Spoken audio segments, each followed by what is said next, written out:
welcome back. Today we got quite a special video for you guys. A review of this FK2 Type R. This car belongs to my good friend Kay, who kindly lent it to me for the weekend. I gave him the S3, so I thought we'll just do a little car swap, and so I could see how different this thing is. They both have around 306 brake horsepower, but as you guys will know, they're totally different in their approach. In this review, we're gonna go over the good and bad stuff. I'm not gonna try to sound like a sort of auto car or Top Gear or any of those sort of reviews where they go over every aspect of it. I'm not gonna focus on stuff like practicality, etc. This is all about the performance and how this car drives. First thing we're gonna do is go over the good stuff of this car, and believe me, there's quite a few. First thing, that turbo VTEC engine. It's a 2-litre 4-cylinder with a turbocharger on it, but it doesn't feel like a traditional turbocharged 2-litre. It feels Japanese basically, and I don't know how to explain that, but it just does. It has a sort of turbo boosty nature, and then it has a sort of screaming red line. Not 9,000 RPM, okay, but the way it gets to 7 is like crazy.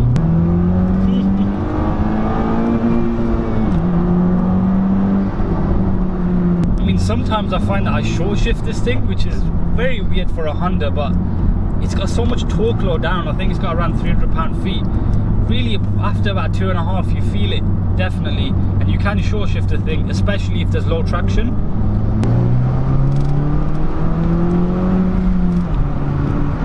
Once it's in second gear, it really hooks up.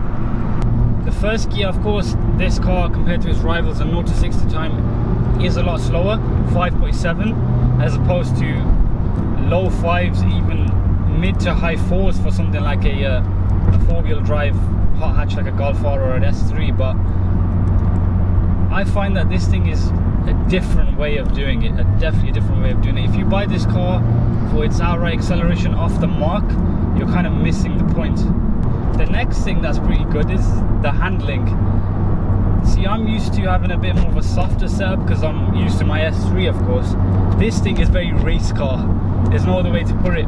It doesn't feel like a hot hatch in a way. It feels like a proper track car, and that shows in the way it takes turns, the way it brakes. It's got those huge Brembo brakes, which, trust me, they stop on a dime when you need them. I haven't felt much fade either, especially on these country roads. The steering also is very quick on center. Wherever you point it, it will go. There's no sort of delay. It all comes together very nicely. You've got the limited slip diff, which literally tugs you into bends. It's a very weird sensation. I used to think when car reviews used to say, oh, it's got a limited slip diff and the car pulls you into the bend. I used to think, how would you feel that? But you definitely can. It's almost as if the car knows where the turn is. It just starts tugging inwards, but not in like a mad torque steer manner.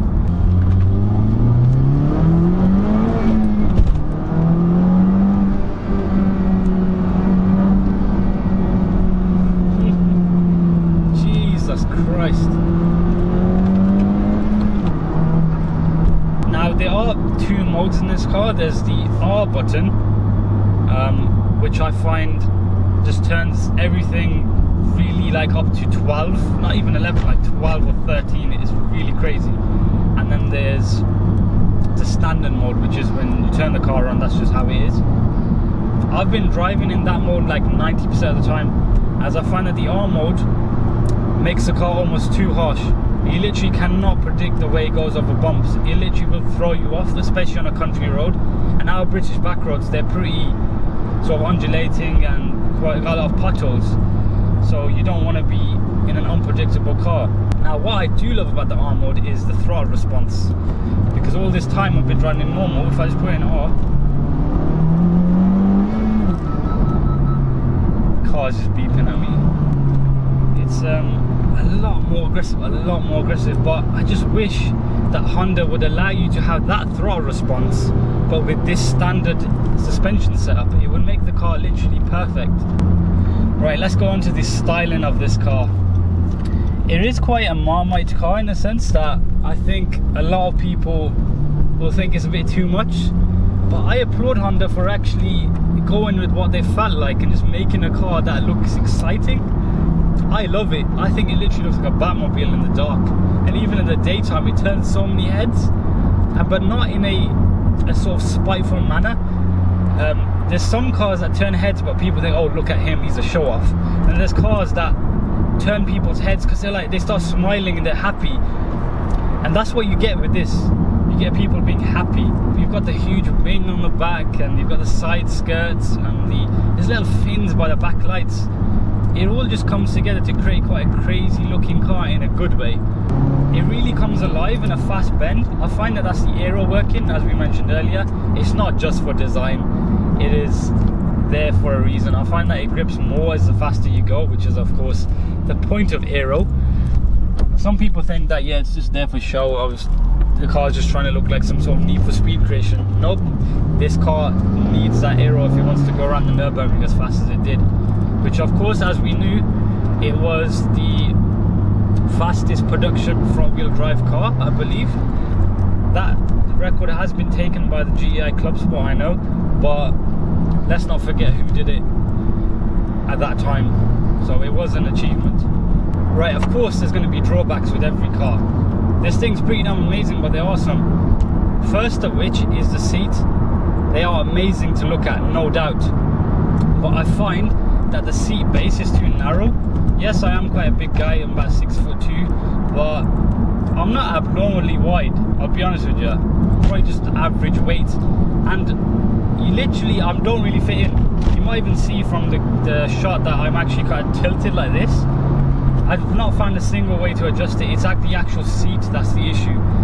Now, it does hold you in, like there's amazing support up here, but low down, I don't think I need that much support, especially when I can't even fit in it, because then it's doing the exact opposite. I'm not actually in the seat, am I? Another thing is the arm mode. I just wish it had individual settings. The throttle response and then this normal ride would be the perfect combination. Absolutely perfect. Another slight issue, which it's slight in my book, is the engine sound is not going to be to everyone's taste. I mean, look. Doesn't really have a sort of howling nature, it's more of a sort of rumble, and on startup it doesn't really have much of a startup. From the outside though, from the back, you can hear a lot of turbo whoosh, especially the front. You get the sort of blow off valve, it's always making like whoosh noise, and like it just makes it feel really like Need for Speed.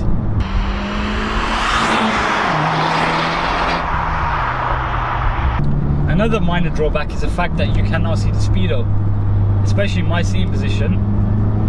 The steering wheel is exactly in front of the speedo. You cannot see it at all. But in terms of the actual dials, you only get a tachometer in the middle, which is great because then you can see exactly what revs you're at. It's very clear, perfect place for it, and it has a gear shift indicator, which is very race car. Alright guys, so I think that wraps up this review.